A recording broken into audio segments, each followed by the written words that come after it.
Aujourd'hui, Ghostpoet va monter sur le ring pour affronter le public. En musique, bien sûr. Avant le moment décisif, je l'accueille dans les vestiaires. Un moment d'intimité pour mieux connaître son histoire et ses rêves.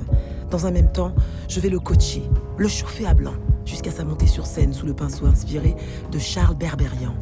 L'univers infini du talentueux Ghostpoet, tout droit venu de Londres, entre dans l'arène musicale maintenant. Ghostpoet est un artiste anglais d'origine nigérienne, découvert par Gilles Peterson et signé sur son label Brownswood. 2011 marque sa nomination au fameux Mercury Prize. Depuis cette période, il a confirmé sa position de talent avec la sortie de 2 albums teintés rap, électro, pop. Aujourd'hui, il revient avec un 3e opus intitulé Shading Skin, sur lequel on retrouve d'ailleurs la délicieuse chanteuse de jazz Mélanie de Biasio, un album où il pousse encore un peu plus loin son éclectisme. Aujourd'hui, Ghostpoet entre dans l'arène musicale. Ghostpoet, bienvenue sur le ring. How are you? Hi, I'm good. Your real name is Obaro? Yeah. May I Whatever you like. may I call you like this? Of course. Obaro. Yeah. May I introduce you to Mr. Charles Berberian? Okay. Charles Berberian is making right now the poster of your ring. Wow. You will discover it in a few moments. I can't wait. You can't wait, really? I can't wait. He's a brilliant guy, you'll see. He's got a nice tie on. I was telling his you tie. at the beginning that Mélanie de Biasio was on your new album, Yeah. Shading Skin. Mm-hmm. She came on the ring, actually. I know, I watched it. And did she give you any advice? No. No? I just watched so that. you're just pure. I'm in pure, this show. pure of heart and mind. Okay, so first part, we're gonna take the cube in your arm. Yeah. And we're gonna discuss about your influences. So Okay. take it. Take it? Now. Okay, I'm taking it. Yeah.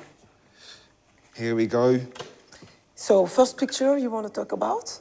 Brighton Beach. Brighton Beach. Yeah. In England. In England. Yeah. Brighton Beach, Brighton, the city of Brighton is down the road from London, from where I'm from.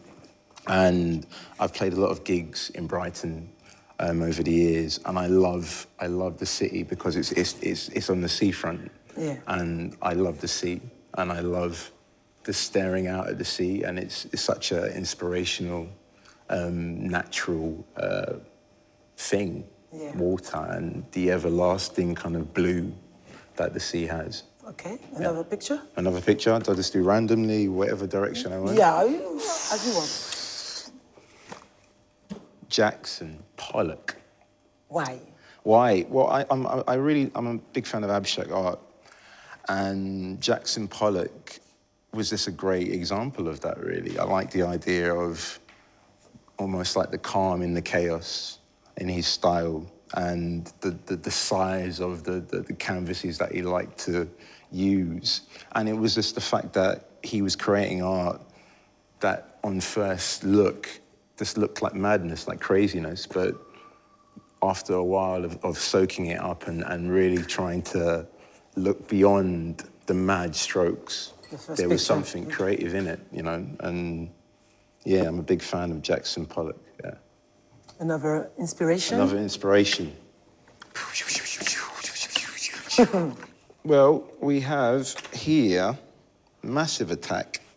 I've been just a big fan of them over the years. I think more so in the past few years than previous. They're just a great example of the kind of music that I want to make, which is music that has a wide appeal, but at the same time has artistic integrity. You know? And they're a great example of the music that I love. And yeah, big inspiration. Yeah, Massive Attack. Massive Attack. Okay, what do we have left? Another one. We'll go here. Last one. Yeah. This is Nick Cave and the Bad Seeds, who are kind of Nick Cave is originally Australian. He was in a band called The Birthday Party, and then created Nick Cave and the Bad Seeds as well as other stuff. Yeah. I love Nick Cave in particular because his voice, his lyrics, and I guess the music that I make is kind of in the same kind of vein, very melancholic and dark in nature, I guess. Yeah. And he's a master at that. And yeah, an amazing array of talent. But Nick Cave, I'm a massive fan of Nick Cave. And coincidentally, he lives in Brighton, which is another one of my influences. Yeah, so you know, the buckle is... it makes sense. It's closed. It's yeah, exactly. And I think that is... Oh, no, we got one more. We'll spin this around. London Town. Yes. The place I was born and bred in London. And as I get older, you realise, well, you hope to realise that the world is becoming a much smaller place. And as an artist myself, I don't try to make music strictly for London and London people. I want to make music, global music for everybody. Mm-hmm. But because I was born and raised in London, it's always going to be part of my DNA. It's always going to be part of me. So it's an influence, you know, the smell of it, the people, the transport, the way of life, which is very fast-paced and, yes, you know, very kind of hectic.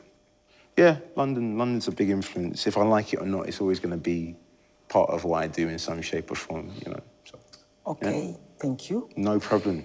This was the first part. Mm-hmm. Now we're going to go on and discover your playlist. Cool. The music that you like to listen to when you're happy or sad. Yeah, let's do it. Tout de suite, la playlist de Ghostpoet que vous retrouvez intégralement sur Deezer. Ghostpoet, yes. What is your first track? First track is a track called Prison Blues by a gentleman called Romer. It's from an album called Projections.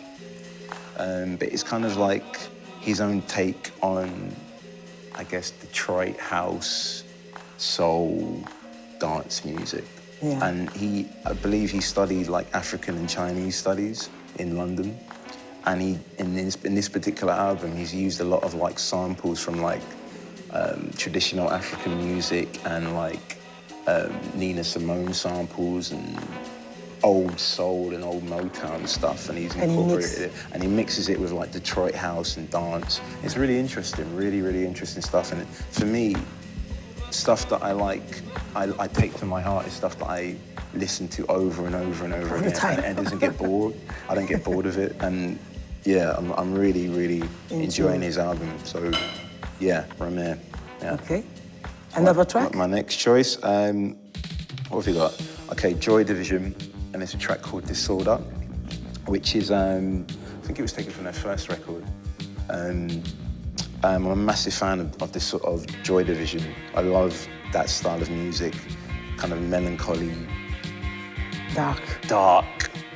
I'm quite a happy person normally, but I just kind of like that style of music, and it's just kind of the best kind of example of a particular genre. I guess it's kind of like rock.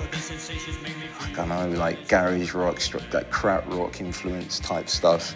And I love his vocals, Ian Curtis's vocals, and his lyrics, and the kind of deep emotions that they get out through their music. You know, it's what it inspires me a lot. So, massive fan of that. Yeah. Another choice? Another choice would be Benjamin Clementine. Yeah, we know him. You know him? Well. He came here. Yeah? Yeah. Cool, man. I found out about him when I came to Paris last for interviews. Yeah. And a gentleman mentioned, oh, your stuff is very similar to Benjamin Clementine. Yeah. And I was like, Benjamin Clementine, who's that? Who's that guy? Yeah. He's like, he's from London. He's from London, Edmonton. I was like, really? I've never heard of this guy. And then literally the next day, I checked out all his stuff, and I was just blown away. It's amazing, yeah? Oh my God. Yeah. Absolutely amazing. There's literally like, I love it because it's so powerful in the elements that he uses, which is this, most tracks is a piano and his voice. Yeah. And it's so strong, you know, and deep. So deep, really like sea level deep. Yeah. And I really like his vocals. I love his lyrics. I love that he talks about leaving London and like like a theatre production. It feels very kind of theatrical. Yeah. And he leaves London and he's like in Paris and then he's going back home, and I love it. And I've done a remix for him recently. Oh, cool. For one of his songs. I was asked to do a remix, and I did a remix. I would love to meet him. He's such a great guy. I'll do the introduction. Introductions? Yeah, oh yeah, no All right, we've got it on film now, so we've got to make it happen. Don't worry, I'll do. Okay, yeah. Thank you very much, Ghostpoet. I would probably want to work with Nick Cave and the Bad Seeds, if I'm honest. I'm just a massive fan of them, and I think it'd be interesting seeing what the results would be from my lyrics and Nick Cave's lyrics and our voices together on a track. It probably will never happen now, but you know, one can dream. I feel so far I've done everything that I wanted to do. Every day I feel inspired, and in the future maybe there's things that I haven't done or haven't thought about doing. Yeah, I'm always daring to do what I want to do, so that's my answer.